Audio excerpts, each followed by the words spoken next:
తెలంగాణలో భూముల ధరలు పెరిగాయి. పెరిగిన ధరలు నేటి నుంచి అమల్లోకి వచ్చాయి.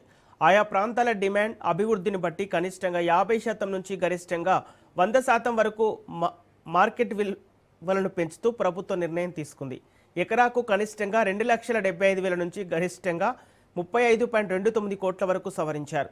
భూముల వాల్యూ పెరగడంతో రాష్ట్ర ప్రభుత్వానికి 1,200 నుంచి 1,400 కోట్ల మేర ఆదాయం లభించనుంది.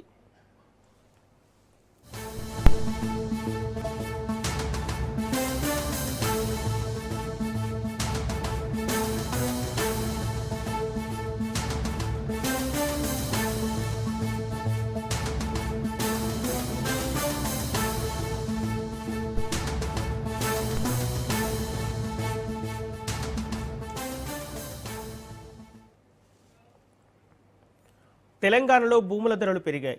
పెరిగిన ధరలు నేటి నుంచి అమల్లోకి వచ్చాయి. ఆయా ప్రాంతాల డిమాండ్ అభివృద్ధిని బట్టి కనిష్టంగా 50% నుంచి గరిష్టంగా 100% వరకు మార్కెట్ విలువలను పెంచుతూ ప్రభుత్వం నిర్ణయం తీసుకుంది. ఎకరాకు కనిష్టంగా 2,75,000 నుంచి గరిష్టంగా 35.29 కోట్ల వరకు సవరించారు.